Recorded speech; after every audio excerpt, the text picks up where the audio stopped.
the new marcher member meeting and parent meeting to answer all your questions about what marching band is, what this crazy thing is, so you and your student can make an informed decision about if they want to join marching band and if you want to do the marching band thing and the whole bit. So I'll info dump a little bit. Then you can stop me at any time and ask me questions, and then at the very end we'll just go through and answer every single possible question you can think of. If you can come up with a question that I've never answered, you win. First off, my name is Alex Smith. I am the high school band director here. I am the director for the marching band. I'm sure most of you know Jenny Jockum. She is the director at the middle school, and she's the assistant for the marching band stuff. We've got Lindy Lockenauer, who's in charge of the guard, the color guard. Sarah Shelton, who's in charge of percussion stuff. Josh Waters, who's in charge of writing the percussion stuff and helps with teaching as well. Is there any other staff members here? We have lots and lots of staff members who work with the students. It takes a lot of people to teach this crazy thing. So if you see some other adults come in and out, they're probably all staff people. So, what's marching band? Marching band is probably one of the most interesting and different activities that your student can get involved with here at Silver Creek. The marching band is the largest student activity in the entire school district. It has more students involved in the marching band than any other extracurricular activity, period. It's a big group of kids. It's also the largest co-ed thing, so obviously we take everybody. There are no tryouts for marching band. There is no bench in marching band. There is no JV marching band. There is marching band. If you're in marching band, you are exactly the same amount in marching band as a newbie as somebody who's been doing it for 5, 6, 7, 37 years or whatever. And your role in the group is exactly as important as the person who you're standing next to. That is one of the glorious and maddening things about the activity, is because if somebody's having a rough day, if somebody's not really feeling it, you know, they're teenagers, everybody has everything going on at once. Oh man, I've got a lot of work I got to do tonight. Oh man, I'm just having a rough day today. When we are missing people, it makes the entire thing harder to do. For every one student who's not there, it makes the activity less successful.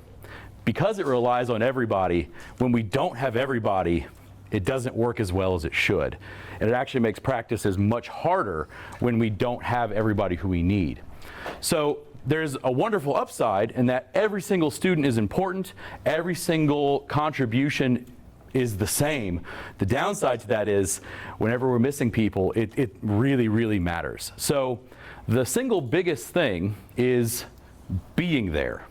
Just like a lot of things in life, and this is a thing that you're going to figure out, we like to really emphasize this activity as an excellent training ground for learning about what, you know, like life is like in things. And just like in real life, a big part of it is being there, right? And just being present. Persevere and push through those days where you're like, man, I'm just not feeling, I just don't want to do it today. We have those days, I'm like, man, it's just been a day, I would much rather just go home. But learning how to say, nope, I've got this responsibility.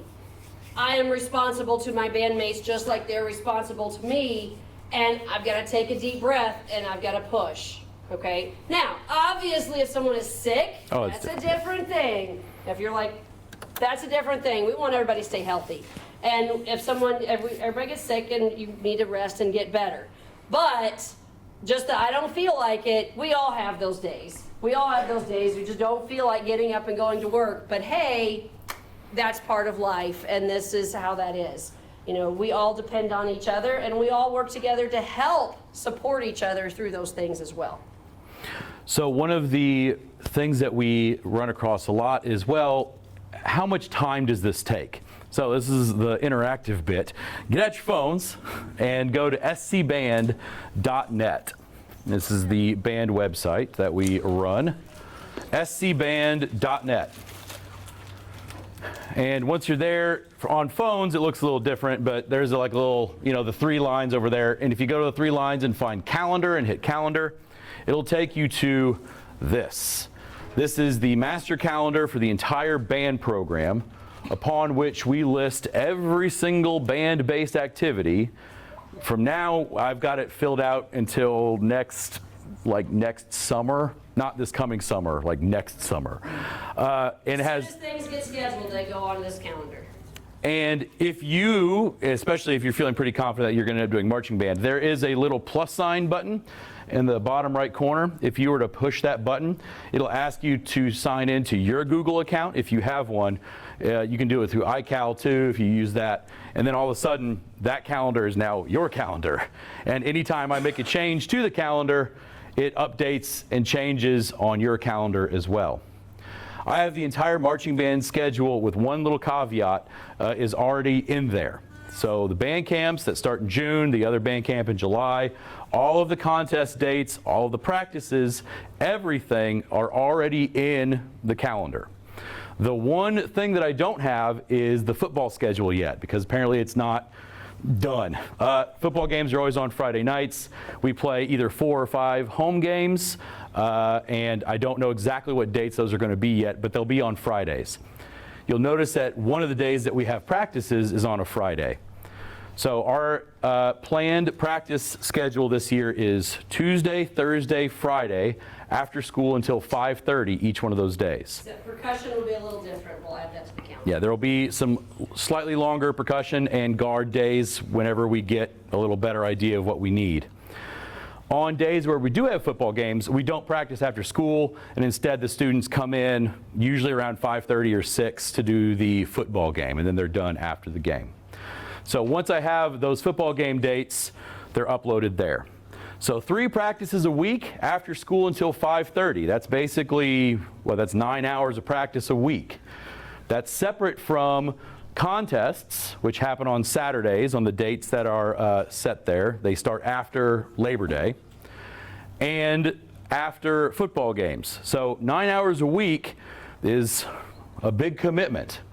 And it's something that we want you and your students to take seriously, because 9 hours a week, that's 9 hours a week that they're at practice and not doing whatever else that they are used to doing.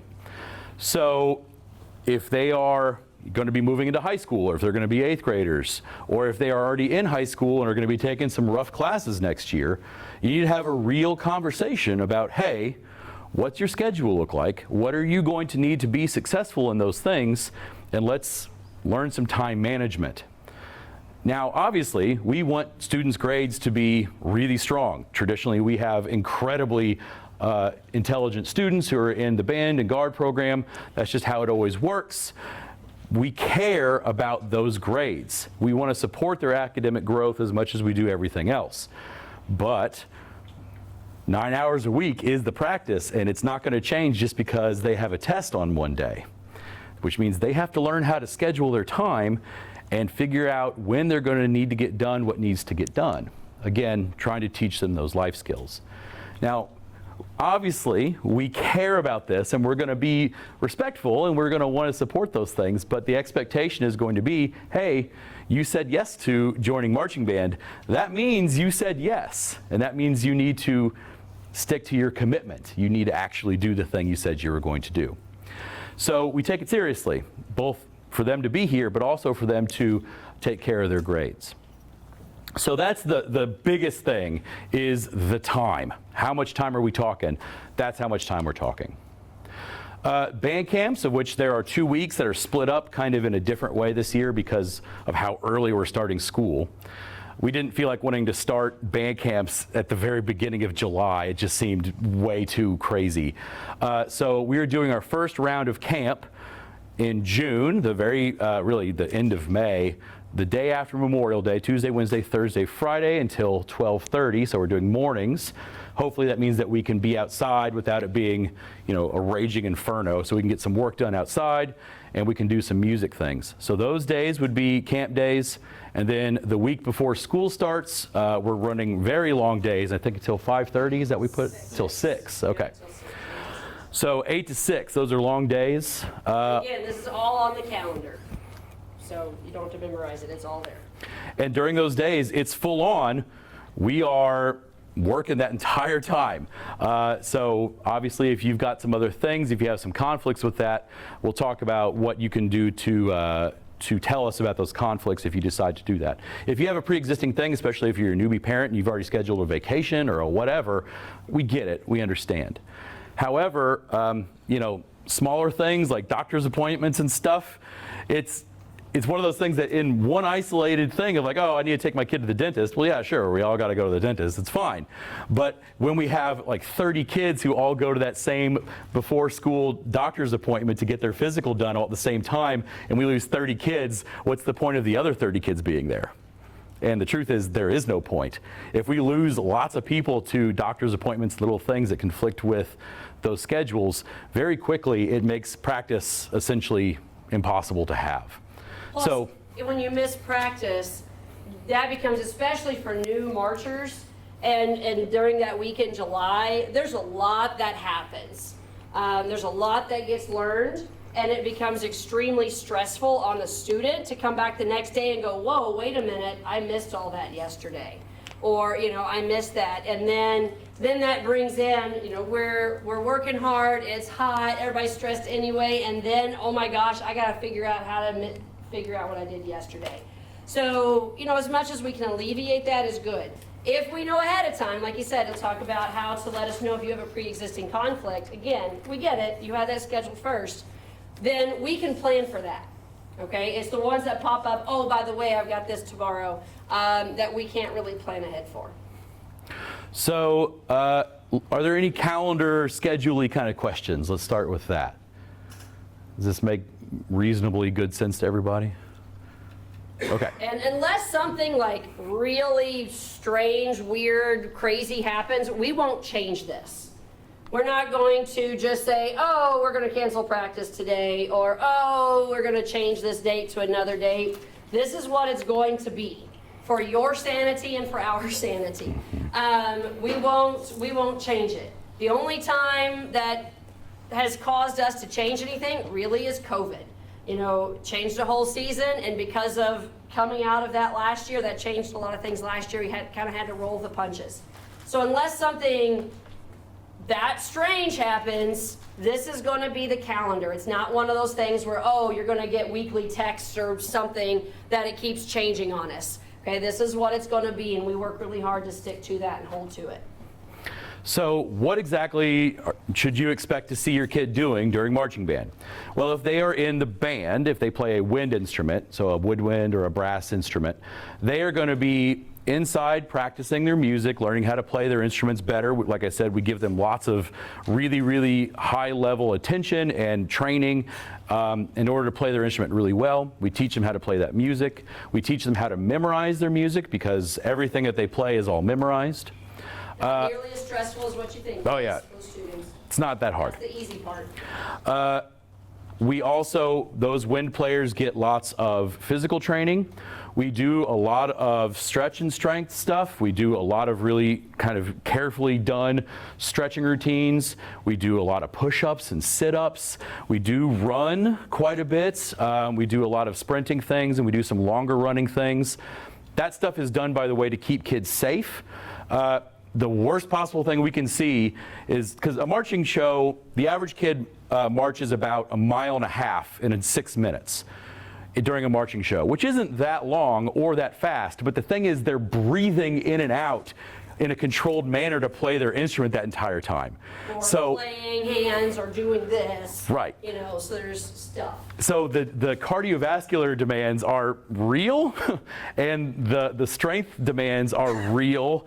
And in order to keep kids safe, we have to make sure that they are physically strong enough It's just like to do it. conditioning for an athletic team. So the beginning of every practice, we do stretch and strength things. We do that running stuff. It happens every practice. The first 15, 20 minutes, that's what we do. Then depending on what we're doing, we'll do music things with the wind players. The guard members, so if they're spinning flags, they will be working with their coaches on specific body training. It's basically dance training. We do a lot of dance-based training for those guard members. Percussionists will be working a lot on getting those hands moving, playing either drumline instruments. Drumline are the things that they physically wear, or pit instruments, so instruments that you don't wear because it's, a full-size 4.5 octave marimba that weighs 150 pounds. Let's see that strapped to a kid. So obviously it's on wheels and you don't carry it to play it. So those things remain grounded. So those kids are learning how to play scales and learning how to play all their music and technique stuff on that. And everybody's doing musical stuff. Then at some point we'll all come together and start doing marching practice, where we put them in a big block and you'll hear somebody out there with a click thing going and you'll see them marching back and forth. And we're teaching them how to march really well. Everybody has to move together as one in a marching band. It looks super cool when it's done right, but it's really hard to get 60 some odd teenagers to take a step with their left foot in the same way at the same time. You try getting them to clean their room at once. Same idea, but more and worse. So it's a thing, and it takes a lot of practice to make that happen. Then eventually we start learning what's called drill. That's where we actually make the pictures on the football field. We have a person who we pay money to, who provides us with these insane geometry-looking, geometric shaped things that tell every single kid where they stand on a football field with literally XY coordinates. And they go to and stand on a spot, and they stand there for a certain amount of time, and then it tells them where to go to the next spot. And we do a lot of that kind of practicing. It's very, very challenging work, and it's really hard to teach kids how to do that. It's also really challenging for those kids to learn how to memorize, usually 50 odd some spots, XY coordinates on a football field. It's tricky. That's why we have a lot of staff, and that's what our practice is for. We have the repetition to help them learn that and get through those challenging things. So once we do that for 3 or 4 months, you will be able to see a show of lots of awesome sounding music with lots of big, bright, colorful flags and all kinds of awesome things happening. And it all happens while they're moving at the same time. And it looks like straight magic. Like it really is an incredible thing to go from a bunch of kids who don't really know what's going on to a perfectly coordinated thing where they just go. It's awesome, and it's one of the best parts of it. But it takes time and it takes work. Well, what are the benefits for the kids? Well, obviously, it has the same kind of benefits that a lot of sports do, because you are a part of a team, but instead of being a part of a kind of smallish team, you're a part of the largest possible team filled with the most kinds of people you can imagine. So you get the benefits of feeling like you're a part of something big.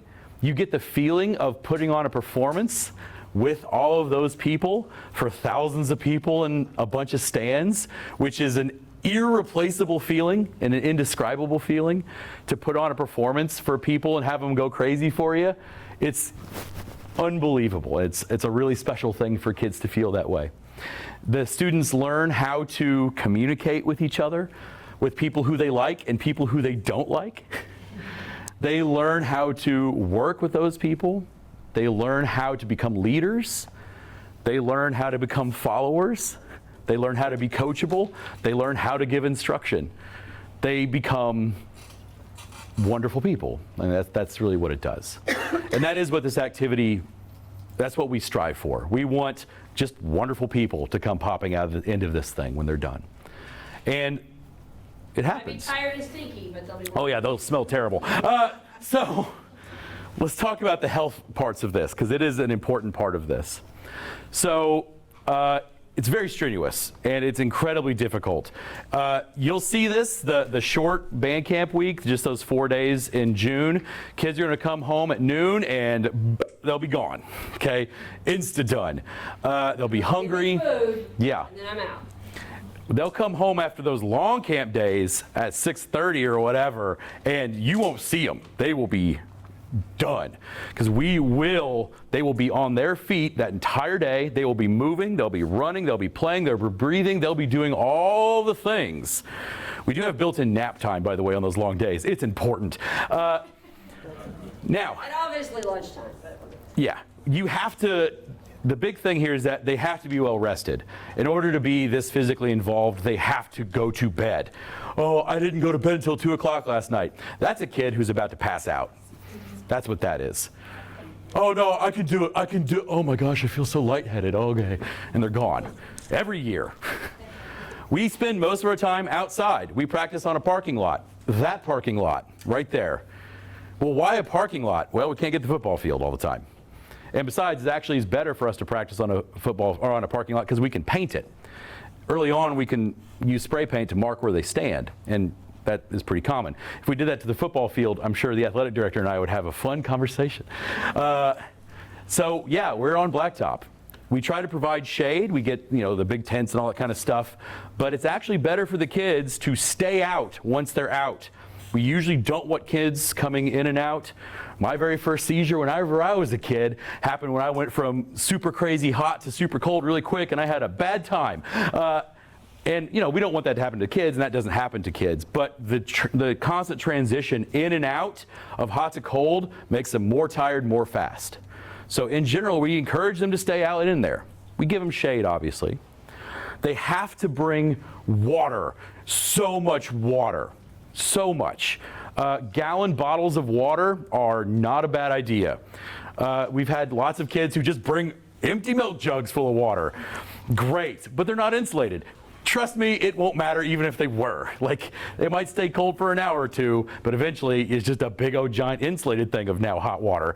And we always keep the big jugs of water out, so when their jugs are empty, not if, when their big jugs become empty, then we have water provided for them outside. Safety is, of course, number one concern. But coming in with something to put that water in, because saying, oh, I need a cup, well, number one, that makes a lot of trash and gets real expensive for us to buy that many cups. But number two, that's this much water. Right. Okay? So they need to have a large, half-gallon or more type of jug to have. Bring it full, and then we will have the opportunity and the availability to fill it up as many times as they need to. Well, I don't ever drink water. I only drink Coke. And nope, water. That's it. Too bad you're drinking water. Well, what if I need Gatorade? No, water.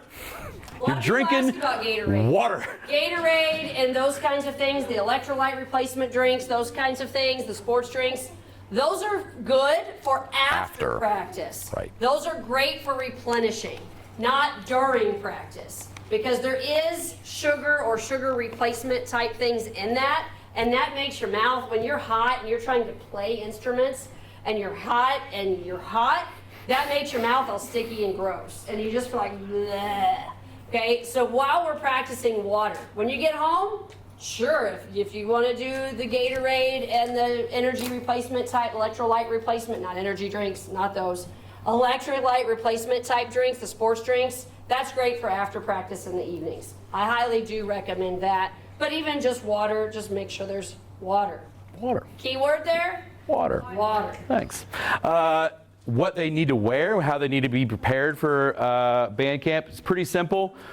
Comfortable clothes, if it's going to be hot out there, so comfortable clothes. This is not a style thing. No. Every year we have somebody says, but I never wear shorts. Yeah, you need to wear shorts. Okay, this is not, nobody's judging anybody, we want you to stay healthy. It is not a time for style. It is not a time to say, but I like my hoodie and I'm going to wear my hoodie and I'll promise I'll be okay. No, you won't. 92-degree heat in a hoodie. No, dress cool, dress light, moisture wicking clothes, things that are breathable is good. Shoes are hugely important. Comfortable, athletic type shoes and socks. Sandals are absolutely no. Flip-flops are no. Crocs, even in four-wheel drive mode, are a no. You need to have comfortable shoes Vans, on. No. No, they need to be athletic shoes. Whether it's a tennis shoe, a cross trainer, a walking shoe, a running shoe, it needs to be an athletic shoe. Not a basketball shoe. We have to be able to move ankles, so it can't be a high top tight basketball shoe. So and they don't have to be expensive, they don't have to be super nice or anything. They just need to be supportive and allow the kid to be safe while they're standing and moving and running and jumping, because they're doing all that. Then the big thing is hat, head covering of some kind, and a boatload of sunscreen. All the sunscreen, all of it. It's a part, we remind them to put sunscreen on when they get water breaks. We try to get them to reapply every hour and do the thing, because they're going to get burnt if they don't. Well, I never burn. If you're ever going to burn, this is the time you're going to find out if you burn, is when you're standing out in a parking lot for 5 or 6 or 8 hours. You'll find out if you do or not. Let's not find out by you getting blisters. The next day. So please wear sunscreen. Even if you don't think you need to, do it anyway. Yeah. Sunglasses, hats. Again, that's for the sun protection, but also for your eyes. Headaches from squinting. Very often, Yeah. it's a lot, and we have students get headaches real commonly because of the squinting when we're out in the sun. So sunglasses and hats are very important. So, do they need to have any kind of special uniform? No. They do not have to purchase a uniform for marching band. We take care of all that stuff for the performing stuff. It's a part of their band fee that we'll talk about here in a little bit. The only thing you provide is black socks. Yep. Because black socks that cover gross. Except for guard. Guard is different. And guard sometimes has to purchase some specific kind of undergarments. We don't buy those because they're yours, not ours. And when I say specific, it's nothing like crazy. It's just sometimes it needs to be a thing in order to work best for whatever guard uniform we wear, which we're always very careful about. We can talk about that in a minute too. Otherwise, there's no purchasing a uniform. It's not like, cheerleading where you got to go out and buy 15 different cheer costumes. It's the same thing. And you never wear that until we're at a football game or at a contest anyway. Usually when they come to band, they come in clothes.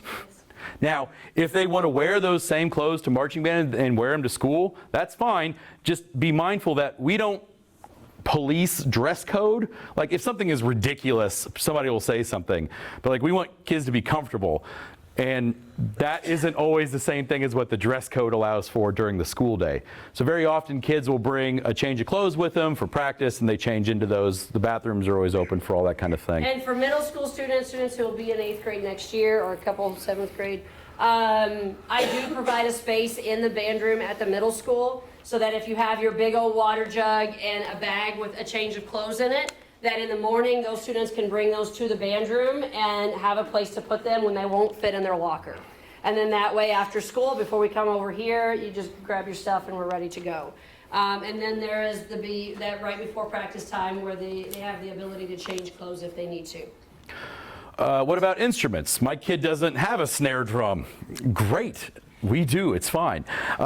Anything that is marching band specific sort of instrumentation, big old giant marching tubas, tenor drums, bass drums, that kind of stuff. You don't have to buy any of that. Okay, we have all those things. It is not expected in any way, shape, or form that a student or a family will need to buy some marching band specific instrument. If you play a flute, a clarinet, trumpet, saxophone, that kind of thing, you're going to march that instrument, and that's perfectly fine. And you can just use the exact same instrument that you use in class. No problems. Unless you've got like an heirloom instrument or something that's like super nice. Super, super nice, like intermediate or pro level instrument. And if you don't know, we can talk about it. There's only a couple of those floating around. If you have a student who's recently upgraded to a nice new instrument that's a higher level type instrument, then keeping the beginner type instrument for marching band is good. Just because they're beginner instruments, they're more durable that way. But the students and I have talked about that too, and if you don't know, then we can talk about it individually. Basically, you don't have to purchase an instrument. We'll take care of all that stuff. Same thing with guard. You don't have to purchase flags. You don't purchase rifles or sabers, any of that stuff. None of that is purchased by the students or the family. The band provides all that stuff. You don't have to worry about it. So essentially, all that is built into the activity. So there's really no other purchases or any money things outside of the band fees. Let's talk about band fees and what they all go for. So band fees this year, the same as they were last year. It'll be $350 for the entire season. The $50 is a deposit that'll be due basically sometime around that first camp in June. And that's just to, hey, we're going to do it. And mostly because, quite frankly, we have a hot total of $0 right now, and we need to get some money in for us to get some other things moving. The marching band program is completely self-sustained. We do not get funding from the school at all. With the exception of a little bit of staff pay. Right. Which is not enough to really consider much, but there's a little bit there to be technically fair. So to be clear, I am not paid by the marching band. I am paid by the school. Same thing with Ms. Jockum. Now, the rest of the staff, that's not necessarily the case. We do get some small stipends to pay for some of the other staff. When I say small, I mean $400 for an entire season, which they'll be putting like in 50 cents an hour. roughly, right. So we can't afford that. We can't afford to have people giving their time like that. That's insane. Because of that, we do pay some staff members, not Jenny or I, but some of the other staff members from that band fee money. That is a part of what it goes for, is to pay for the teaching.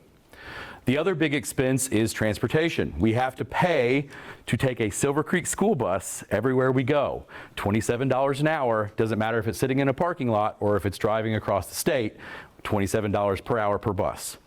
As you can imagine, that gets really expensive. If we got to take a trip up to Indy for 12 hours, and we got to take 2 buses to do it, that gets monstrously expensive. We also have to rent U-Haul trucks to carry all of our stuff. We don't have a box truck. There's not a thing here large enough to carry all of our things, so we have to pay for a rental for a truck. The band fees go into that transportation cost. Things like instrument purchases, flags, instruments, uniforms, all those things, we either make them in-house in a lot of cases, or we buy things. Sometimes we buy things used, sometimes we buy things new, but any purchase that's made for the marching band specifically is also paid for out of that marching band fee money. Basically, anything that comes in for the marching band stays exactly for the marching band. It doesn't go to support the other band class things or any other activity, which is a common question. Marching band is a purely extracurricular activity. It is unconnected to band class, either at the middle school or the high school. We do not work on marching band music during the day because we don't want to. We have other things to do in band class. That's not part of what a band class is. In band classes, we have a curriculum to follow to prepare for, partially and in part, to prepare for concerts and other things coming up.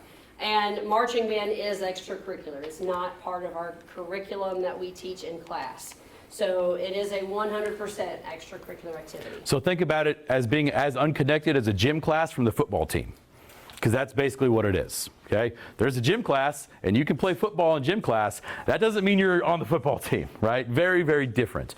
So the marching band is its own thing. We do not require students to join marching band. You don't have to be in a band class to be in marching band. They are actually disconnected from each other. So the money that is brought in for marching band stays specifically for marching band stuff.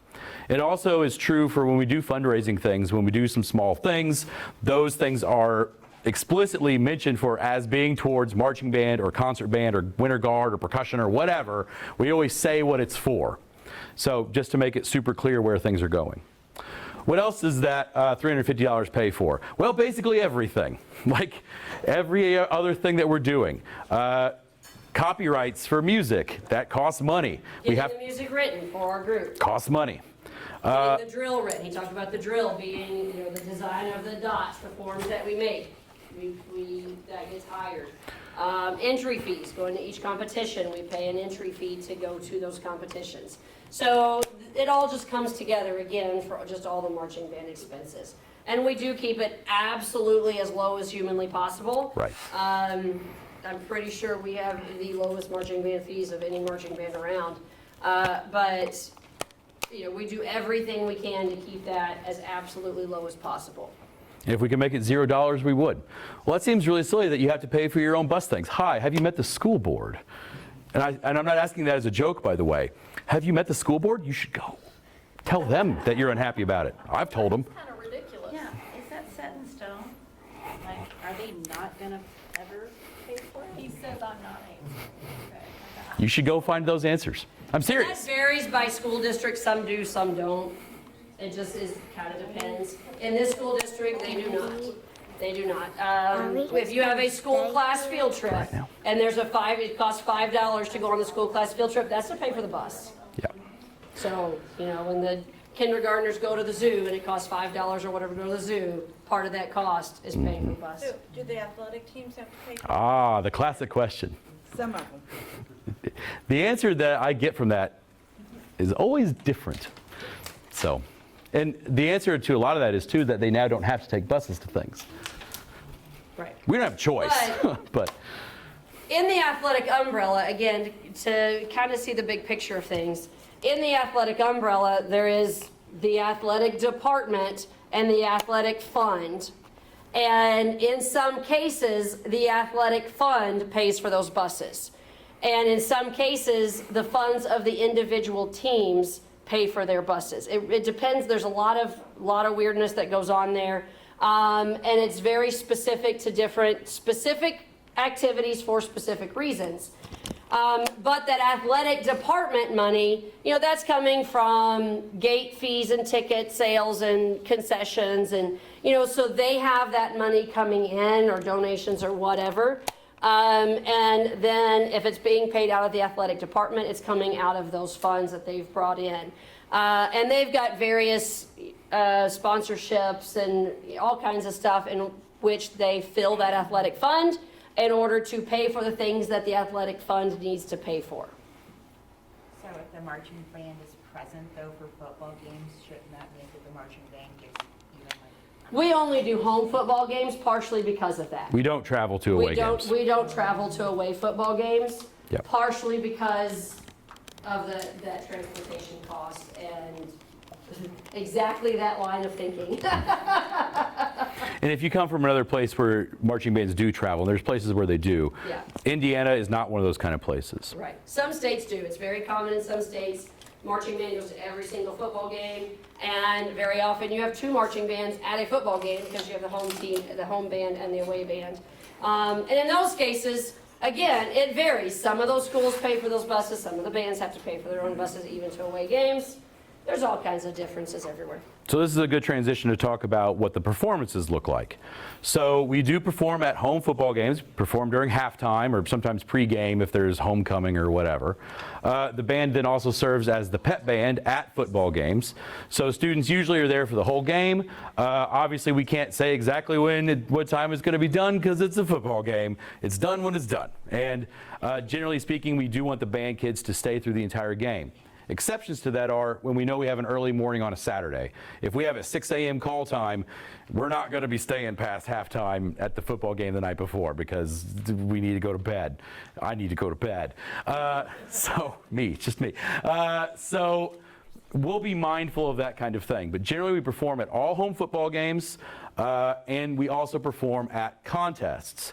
So there are 4 regular contests on the schedule this year. We're going to try to keep them close-ish. We usually go to Floyd Central. There's a giant contest there. We're exploring we might go to one in Louisville this year. We'll see if we decide to go to that one. And we're looking around at some other little things too. Those contests are where you understand that you are now a part of a big old weird crazy world you didn't even know existed. Because marching band in Indiana is a big freaking deal. And you probably didn't even know. Indiana and Texas, the 2 biggest marching band states. And when I say it's a big deal, I mean they will fill all of Floyd Central Stadium. You will have 15,000 people at a marching band contest. No problem. And that's really surprising because you're like, it's just marching. Oh, that's a lot of people. Wow. And they're all here just for the bands? Yeah. It's a thing. And the first time you go to a band contest, you'll immediately see why. Because it's awesome. It's so cool. Because you understand, like, oh, wait, these are all kids. And it's like they're out there performing their hearts out. And they're a part of this big old crazy weird thing. And it's just great. It's just a wonderful experience. If you watch a couple, you're like, oh, I saw them last week. This has changed or that's changed. Right. Or, wow, they were able to do this. Or, but that group did that. And you start to learn how to watch it and compare it. And it's a very cool thing. Now, this is where the other classic argument of like, well, doesn't that mean that marching band's a sport because it's competitive? In my opinion, no. Marching band is not a sport, even though it is highly competitive. And the reason why is judges. Marching band is a judged event. Basically, you got a bunch of people running around with clipboards saying things that we'll never fully understand about how the marching band does. And they're the ones who decide who gets what and wins whatever. Now, when I was a younger, dumber person, I cared a lot more about that competition aspect. The older I get, the more I recognize that I care much less about that kind of thing. Our focus, sure, we're going to go do competitions, and we love to compete, and everybody loves to win stuff. We've got a whole room full of trophies back there. Yay. I'm not in it for that. I'm in it for those kids to get that performance in front of all those people and feel a way they've never felt before in their entire life. Whenever they are so sweaty and stinky and horrified, but they just did the coolest thing that they have ever done in their life in front of thousands of people. There's something to be said for spending July and August in the heat working on a 6.5-minute show, and there's so much repetition, and then all of a sudden finally getting on that field and hearing Silver Creek Marching Dragons, you may take the field in competition. And you get this rush of adrenaline and you put it out there, and that payoff at the end of working through all of this stuff and then having that payoff at the end of the work that you've already put in. That's a big deal. And there's not a lot of things today that students get to experience that. You know, in classes, you have an assignment, you get a grade. You have a test, you get a grade. And yes, there is that long-term payout of the graduation diploma way at the end. But outside of that concept, which, you know, after 13 years, it's easy to lose sight of that. But outside of that concept, there's not a lot of, we're going to do all these little things, and we're going to work really, really, really hard to 3 months later finally have that output and to finally have that moment where it's like, there it is. And that's a pretty magical and special thing. It is the ultimate and really the greatest possible antithesis to video games. The instant gratification of like, oh, I did a thing and now I get a little reward. This is the exact opposite of that. Do a lot of things for a long time for no reward until you get one giant payoff later. And it's cool because it's a completely different mindset. Now, let's talk about what is going to happen after the first couple of days of band camp when your kid comes back sweaty and horrified and they just realize that they had the hardest day of work that they've ever had in their life and they're stressed out of their mind and they don't know if they can do it and they're crying their eyes out. Cool. Day 2's the hardest. That's pretty common. That happens Sometimes to most everybody, most every time. And it's because it is the hardest thing they'll probably ever have done at this point in their life. It requires so much of their brain and so much of their body all at the same time, and they've probably never done anything like that that's that stressful. And because of that, they usually will at some point hit the wall and freak out. And I'm making light of this. I'm not trying to make it seem like it's not a big deal. It is a big deal. But that's where all the wonderful teaching gets to happen, right? That's where we get to teach them perseverance and grit and, you know, that understanding that it is going to be worth it. And I promise it will. It will be worth it. And it's also where they start to learn the support system that we have within the band for each other. Yep. So it's going to happen. Just understand it. That's a part of the experience. And that's a good thing. Ultimately, it's a good thing. Because they come back and they stick to it, and then they find out that, oh, wait a second, that thing that I was crying about yesterday that I couldn't do, weird, I woke up today and I can do it. And That's funny, because that's a Oh, true yeah. statement. yeah, oh, I know. I always tell students, Yeah, I know. especially when I'm teaching guitar, you literally have to sleep on it. When Yeah. you're learning a physical skill, you can work on it for 8 hours in one day and feel like you're not getting any better, and you go home and you're frustrated because I did this and I worked really hard and I really, really did, but I don't feel like it got any better. And then you come back the next day after you've slept and it's magically better. Yep. Because that's the way your brain learns. When you're learning a physical skill, it gets committed to your memory and to that muscle memory process after sleeping. So it's a literal, you have to sleep on it. Yep. And we understand that. And that's built into the process. That's why we have so many practices for a 6.5-minute show, is because it takes that much repetition for it to get amazing. And that's it. That is it. That is why it is the way it is. Yes? Also, calluses can form overnight. Well, So it makes it easier to put them. wait till you get Guitar specific. some brain And calluses. then, All right. and then your shoulder, you know. So that is the very big picture writ large of what this is. Hopefully you've got lots of questions, and I want to hear them and answer them. I've talked too much. I've heard a lot. I did. Info dump, but there's got to be questions here, right? Okay. If Yes. you come up, All right. So Lexi here Yes. is asthmatic, Yes. and you mentioned the headaches. Yes. Are they allowed to take medication? So, yeah, it's a great question. Okay. So when it comes to inhalers, oh my God, please, right? The scariest thing is when we have an asthmatic kid who doesn't have their inhaler, right? That's terrifying. So please bring your inhaler. If you have an inhaler, even if you don't think you need to use it very often, you're going to find out that you need it more often whenever you're breathing so heavy. And it's Southern Indiana.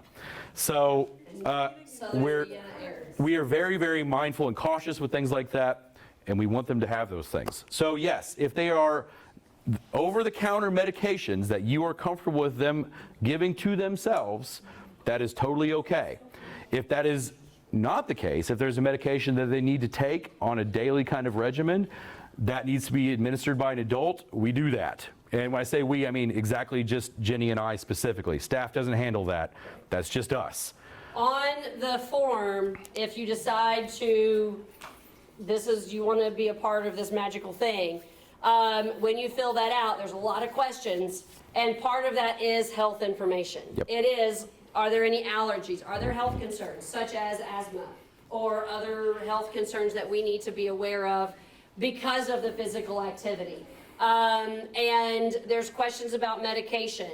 There's a question of, are we allowed to administer Tylenol, ibuprofen, as per, directed on the bottle? We keep a log of that, and, so we make sure it's not overdosed or anything like that. We keep a log of who had what when, and it is administered by us if necessary. Because sometimes that happens, especially in those first few days. We get outside, and a lot of students just underestimate how much water they needed to have been drinking, and that first couple days you end up with a headache, and that makes everything miserable. So we don't give that unless there is permission given on that form. Mm-hmm. So, and again, we keep a log of it, and everything is tracked. So we make sure everybody knows what is and isn't happening, and so again, like he said, if there's something that we need to be aware of, it goes on that form so that we have access to it, both for here and when we're traveling. That's all very important stuff. Yep. We don't want to have any issues here or anywhere else. That being said, with the water thing, kind of going back to that, it is important to drink water before practices. It takes 2 to 3 days for the water you drink to really actually be absorbed into at a muscular level. You can't just say, "Oh, I'm going to practice today. I'm going to drink a bottle of water in the car on the way there." It's too late. Yeah. About 2 to 3 days before practices begin, really start drinking water. Most newbies already know this because was telling them this in class last week. So really drink a lot of water for a few days before it's time for the physical activity, and then be sure to replenish through the day and in the evening. Don't wait till the last minute. So this is a good time to just go through this. This is the marching band sign-up form that you guys will be sent, and you'll have access to on the band website after today. This is the one from last year, so the dates are flipped. It'll be basically the exact same thing for this. So this form is how you would sign up for marching band, but it also is where I collect all the information. It does simple things like t-shirt size. Kids get a shirt as a part of their band fees, a show shirt that has their names and stuff on the back and blah, blah, blah, all that stuff. That's built into it. That's where we get the sizes. The big thing here is the student medical info, and this is exactly what Mrs. Jocham was talking about. Hey, permission things. Does your kid have a major medical condition? This is where you would tell us things like that. Obviously, all that is super confidential. It's just for Jenny and I. This is where you say, hey, do you have any allergies, diet restrictions, regular medications? Who's your PCP? There's a spot for you to upload your insurance card information. We only care about that in the horrible case, and this has happened before, where we're at a competition and a kid gets really sick or passes out and Injured. Dislocated knee, or, that kind of thing. and we have to have them in an ambulance, not to go anywhere, but we've had to have a kid, taken to the ambulance for a second. And in a horrible... Competitions, there's almost always first aid personnel there, emergent EMS personnel, so that way that is available when we are traveling. But we usually need to be able to provide insurance information for them. Yep, so that's where we collect that specifically just for that reason. Obviously, lots and lots of contact information, parents and guardians and emergency contacts. I think there's up to 5 people that we collect that information You don't have to fill for. all those in, but if student passes out and something's going on, we need to be able to get a hold of somebody. Right. So just make sure we have information that we can get a hold of somebody. We don't need 5 necessarily, but a couple that are dependably able to be gotten hold of. Are there any other medical type questions or anything to with that kind of stuff, physical stuff? Cool, thank you for that question. Okay, so the next thing on the form is financial information. This is where it says, hey, I understand that marching band costs $350, that a $50 deposit is due around the first week of band camp. And then basically after that $50 deposit, you pay the rest of it how you need to pay the rest of it. Every family is different. Some families want to just write a check for $350 and be done with it. Cool. Some want to pay $20 every other day or every other week. Cool. I don't care. Yes. Is there a way to pay online? That's the problem. I'm working on it. The school is just now starting to do that through the athletic department. Through Infinite Campus. And through Infinite Campus, but I'm trying to get them to connect all this stuff so that we can take online payments that way.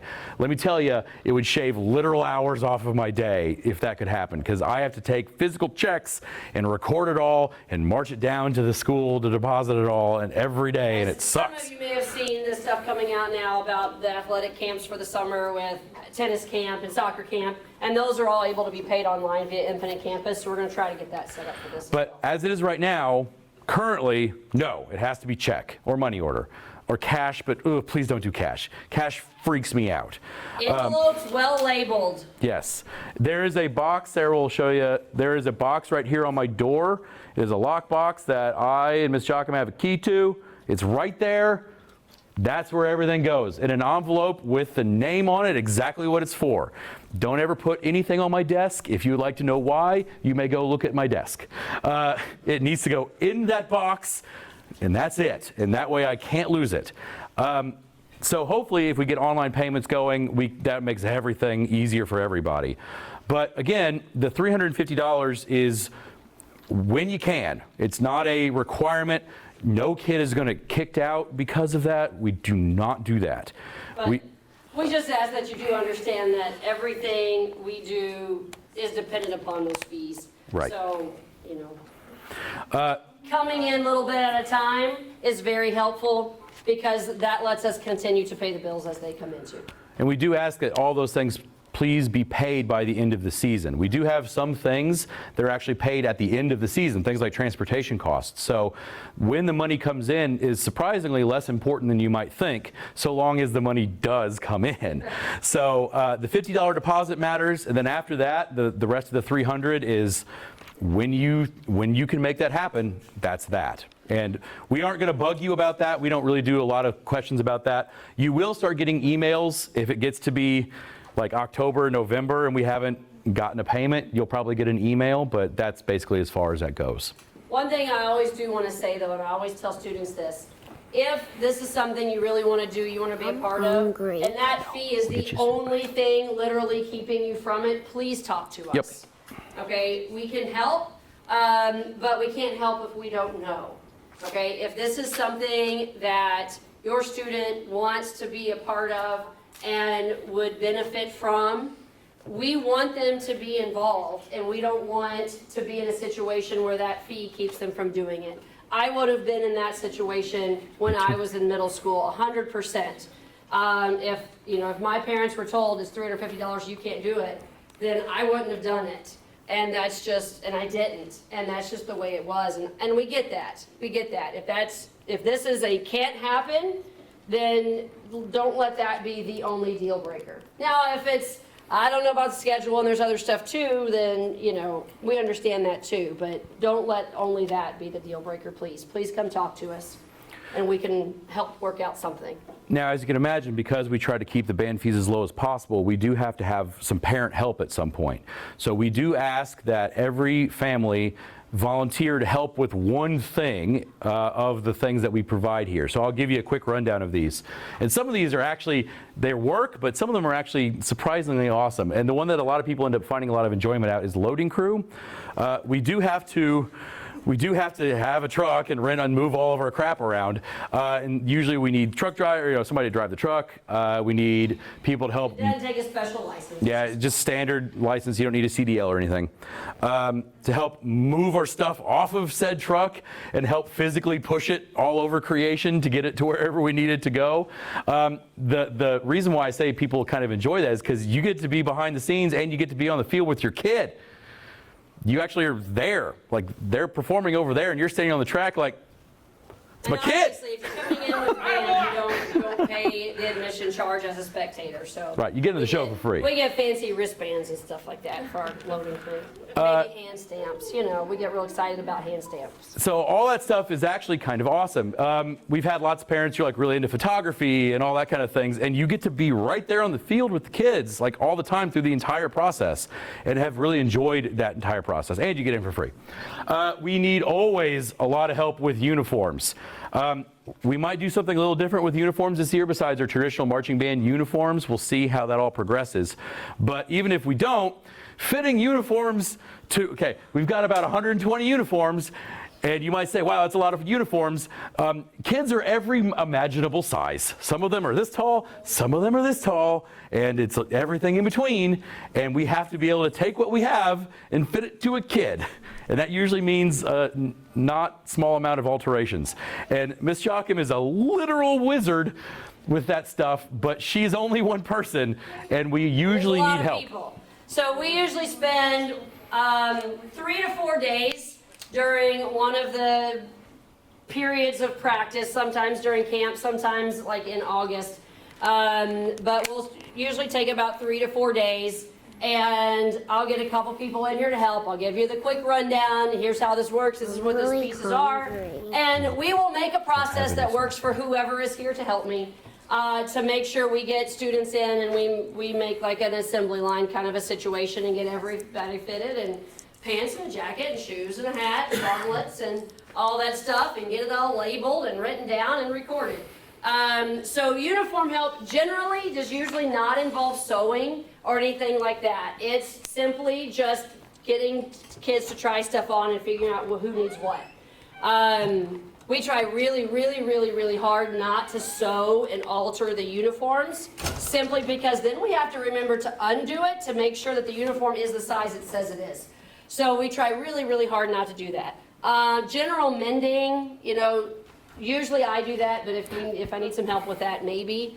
But as far as uniforms go, it's really just people who are good at kind of multitasking and helping figure stuff out. Reading spreadsheets. So we also need help with band camp food. This is a big one. We do usually provide food for students during band camp, and we're going to try to do it again this year for the July ones. A lot of that involves reaching out to local restaurants and seeing if they're willing to help us out or, provide a bunch of food, even if we have to pay a little bit for it, so that we can feed the kids a big old lunch at those 5 days of band camp. Last year, we were not able to do that because of COVID restrictions. This year, that's kind of gone away. So if you sign up to help with the band camp food thing, we're going to really try to get local area restaurants to support us in those things. We've had great luck in the past. I think we'll be just fine to do that again for 5 days. Signing up for help can be anything from, I don't mind calling people to ask for donations, or I don't mind sourcing things, or it can be simply, I'll come in and help serve it during lunch. Yep. Okay, so, and you know, some people are available to do that during that lunch hour, and some people aren't. So if any range of that is something that you're willing to help out with, that's what that would be. And then the really big one is the December craft show. The craft show is our biggest fundraiser every year. We usually make just under $8,000 on that. It's also a combination with our concerts. If you've been to our craft show concert thing, well, you all have because you've all been to that holiday concert, which is the point. We have a captive audience. And it really helps us make a lot of money, both in concessions and in the booth rental fees. Now, as you might know, Silver Creek is about to completely disassemble itself and hopefully rebuild into something much better. The chances of us having the craft show here at the high school are basically zero. It's going to have to be at the middle school next year because we're expecting the entire front of the building to not exist by December this year. So And then re-exist is something much bigger and better. I hope so. So Not by December. yeah, not by December. It's going to take forever. So the craft show this year, which we usually have about 100 booth vendors. It's a big old massive thing. The kids help a lot with that. Obviously, it's all the concerts and all that stuff too. It's a big O to do. We need a lot of parent help that day, and so you can sign up to help there. So that's a good, just like couple hours, just help with something. So we're almost done here. The last little bit of the form asks about conflict information. So this is where I have a link to that calendar that I just showed you. So you can, if you didn't listen to what I said or whatever, it's fine. You can get a link to it. It's also on scband.net, scband.net. Eighth graders, that is the first question on the final every year of your high school year in band, scband.net. It's there. No, you're going to fail. So in that, it says, hey, do you have any conflicts for anything? If so, tell us what it is. And that's where you say conflicts. That's it. And we'll do our best to try to work around that stuff. This is a big one. I understand that marching band is a group activity where every student is important every day. There is no bench, no JV, and no alternates. Attendance at rehearsals, sectionals, football games, and contests are vital to the educational and competitive success of the group. That's it. And you say, I understand, or I'd like to talk to Mr. Smith. Those are your only two options. Mr. Smith and Mrs. Jocham are required to stay with students until they are picked up after practice. I will make every effort to arrange pickup for my student within 15 minutes of practice ending. In the event that I cannot pick up my student, I will make every effort to contact Mr. Smith or Mrs. Jocham. I've got this one. She's got two of them. We get it. Now one gets real angry when I'm here for an hour. And we understand. I truly understand. Sometimes you can't get to practice exactly when you need to. The problem is that now I can't go get my kid for my thing either. And I'm contractually obligated to be here until your kid gets picked up. I'm responsible for them until they get picked up. And at a certain point, I won't be responsible because I'll just have to call the cops because I got to go get him. And like that's kind of what it has to be. We can't spend hours here after practice waiting for a ride. And I'm not trying to be a jerk. I'm really not. I'm just, I have to have a life at some point. So please, I understand emergencies happen. And this is not an emergency situation. If an emergency happens, everything's off the table and you got to do what you got to do, right? But please let me know so at least I can figure out something. Kind of on that note too, emergencies happen. I always have middle school kids ask because of phone policy. Students can certainly bring their cell phone to practice. They should not have it with them, like outside, because hey, cell phones get hot. And they stop working. And that's not good for them to be out in the heat. But that way, if an emergency does happen, you know, during a break, if they see that something's going on and something needs to change or whatever, they can bring them, just not have them as a distraction. So it's Right. okay. So please just keep that in mind. In the event of a major medical, physical, or mental issue, Mr. Smith/Mrs. Jocham will first contact the police, then parents, then school administration. That order is specific. If there's if something serious happens, we're going to contact, emergency medical or police people first, then we will contact you, then we'll contact the school administration. That process has been borne out through lots of things, and it's that way for lots of reasons. And if there's something serious, that is the order in which those things will be done. Okay, then this is for the kids, for the students. I understand that all Silver Creek school rules and policies are in effect at rehearsals, football games, contests, and other band events.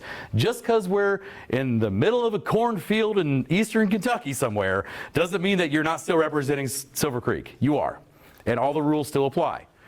No matter where we are, Silver Creek comes with us, all right? For parents, by submitting this form, I understand that my student will be participating in the Silver Creek Marching Band for the 22-23 season. I agree to the financial participation and attendance policies of the group. For students, I understand that sometimes band will be difficult. I understand that will be hot and sweaty and maybe even the hardest thing I do. I understand that I may not be good at it at first, but I will stick it out. I understand that my instructors, fellow band members care about me and will help me improve and grow. Also, born from experience. Yes or no, and that's that. Once you fill that out and you push submit, you're Silver Creek Marching Dragon, and that's that. And if you don't want those things, then don't fill the form. So when Yeah. does this need to be filled out by? Beautiful question. So because of just the nature of how everything's going to work, we need everything by the last day of school. So we need to have the form filled out by the last day of school, which is the 26th? 26th. 26th, so Thursday the And like I told 26th. students earlier, it's not a first come, first serve. Nope. It's not a who gets there first. It does not have to be filled out today or gonna tomorrow. play some Spend the music. time Maybe at the end. reading it, looking at the schedule, understanding it. The worst thing for the group to happen is for someone to sign up. We have the show written. Again, our show gets written specifically for each person who signs up. And then all of a sudden come July, poof, oh, oops, I didn't realize I had all these conflicts and now I can't do it. Well, now we've got a show written that we have to get changed because of that change. So Spend the time going through it to make sure you understand it. Ask the questions. If you come up with questions as you go through this, by all means, email one or both of us. And we will certainly take the time to help you through that, to make the decision that's best for you and your family. okay, any other questions? Can you send the kids snacks? Oh, yeah. Yes. Yes, Yeah. yes. Any certain specific snack that Nope. would be good? Just Anything to eat and chew on them? basically, fresh Protein, carbs. fruit. Stay away from sugar. Okay. Don't send candy bars. Yeah. But protein is always good because we're using a lot of energy. Yep. So any kind of protein. We do have a few students usually with peanut allergies, so something to be aware of. We can usually keep that separated okay, but it is something to be aware of. But yeah, snacks are great. That's totally fine. Always definitely lots and lots and lots of water. Like you said, we do provide lunch. We try to put out, at least on the Facebook group, if you do Facebook, Silver Creek Band is a great place to get that kind of information. We'll usually put out so you know what lunch is. So if it's something that your student doesn't like, doesn't want to eat, then they can pack the lunch and stuff like that. Just make sure it's, again, a quality lunch with good protein because they're going to need to fuel and refuel. Sometimes, over the weekends, I go to, Rough River, because we have a lake house down there, and I do not know if that will be a major conflict. So that's talk to your Talk to your parents. parents. Calendar. Look at the schedule. And schedule it out. So that's up to you and your family on what the conflicts are and what can be done around it, okay? If it's like, hey, I really want to do it, but I've just got this one conflict, talk to us. All right, thank you. Yes. I know there are percussion auditions next Wednesday. When will we find out? Oh, okay. And so the audition thing for that, by the way, because there are a lot of percussion people, the reason why we have to do auditions for that is because we are very limited on how many drums we physically own, right? Like, so we were very lucky to have 17 or 18 new percussionists show up this year, which is amazing, and we're super happy about it. We don't have enough things for them to hit, right? So, like, we have to be a little bit, like, mindful of that from an audition standpoint. That's never happened before, by the way. We've never had that situation. I've had the same situation in my 6th grade percussion too right now. There's just more students than I have instruments. Right.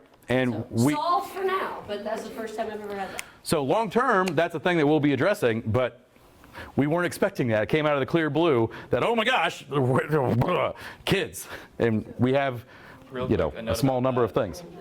Even if you don't get like on a drum or in the pit or whatever, you can still do marching band. Absolutely you can. Yeah. Please. Yeah, if you want to be a marching band, and you know, we will find a spot for a Very student. soon. If a student wants to be here, like I said, it's more about the opportunity, the participation, and the growth than it is about really anything else. So Yep. we want those opportunities to be there.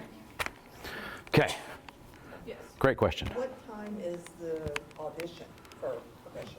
It is After school. till 6:30, which will be like what percussion practices will be. It'll be Wednesday. because we will have sectionals every Tuesday and Thursday after practice for an hour till 6:30. Send me that. I have it on Yeah. envelope. And again, all the percussion and guard specific stuff, like you said, Tuesdays and Thursdays, they'll go an hour longer than the rest of the band because they need field time without everybody else out there. Because the way guard works, the way percussion works is a little different than the way winds work. So we have to be able to get that time in there. And all that will be updated on the band website. So it will all be there very, very soon. You feed the kids during competitions? It's a range of things. Generally, no, because it's difficult to get food to wherever we're going.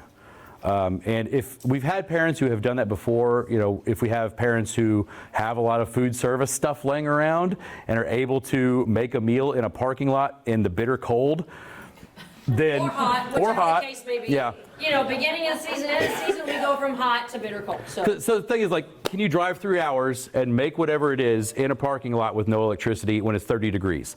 Generally, they bring their money for. Generally, that's the way it has to When be. we go to competition, Yeah. there's always concession stands because that's how the host school makes money. They always have a good concession with, Right. some will have hamburgers, hot dogs, marching tacos, you know, those kinds of things, so. But we will Yeah. always ask for snacks to be done. Oh, yeah, yeah. Yes, we'll always take snacks, we'll always take water with us. And it really depends on the schedule for each individual competition. You'll notice on the calendar, it just says contest day, and I always tell students, until we know the exact times, just figure it's all day. Just block the day out, because depending on where we're going and what time they tell us we're performing, which we don't usually know till about 2 weeks before the event, we can't say exactly what time we're starting and ending. So it kind of depends. We have had times where we'll practice, and then we'll eat here, and then we'll leave. And we've had times where we're able to, you know, do different things. You know, if it's a far place, stop on the way somewhere. So we'll let you know on each event kind of what that schedule is and what the plan for food is. We'll either tell you we're providing food, or we'll tell you to send money for concessions. I make ridiculously detailed itineraries, like horrifyingly detailed, and they get sent out, and you'll know exactly where those kids are at every minute. So it'll tell you if we're eating, what we're doing, where we're going, the whole bit. It'll include all that information on the itinerary. I like your itinerary. I'm glad you do. I love me a good spreadsheet. It's my entire life. Other questions? I'm gonna enjoy this. I think you will. I will say, for most students, this is their favorite thing that they do in high school. It is the thing that most kids come to school for. And I mean, these two are nodding like this because they were students here. They were my students in this band too. Clay was, yeah, there's a few who have been here for this. And like, generally speaking, this becomes their defining thing. This becomes their social circle. This becomes their friend group. These are the people whose weddings you're a part of later on when they start marrying each other. I'm not joking. There's one of those this weekend. It's not, yeah, but you're in the wedding. It's a thing. Like, this becomes their thing. And that's not what it's for, but it's also very much what it's for. So, an unintended glorious consequence. Other questions? Yeah, I have a question. Absolutely. Who do we make the check out? Silver Creek Band Boosters. Yep. Don't put my name on it. I've had people do that, and I just immediately start panicking. So if it just says Silver Creek Band on it, that's fine. If it says Silver Creek on it, that can be fine, but we'll probably have to call you. But if it says Silver Creek Band At Boosters, least in the memo, on the memo line, right, marching band fees, just somewhere that it says Right. band. And if your student has a different last name than you, eventually I'll figure it out, it's not a problem. But if you could write their name on the memo line, that just makes the paperwork less headache inducing for me to try to figure out who is who and going where and going how. Okay. Sorry this was so long. Sorry it's hot in here. Air conditioning has been not working in here. It's like this even during band class. It sucks. Yeah. This band room is not long for the world, by the way. This thing will be torn down hopefully in a year or two. We're getting a very large new band facility on the other side of that wall. That's the plan. All right, friends, thank you very much for being here. If you have any other questions, feel free to come and talk to us. Otherwise, have a great night. Thanks. Bye.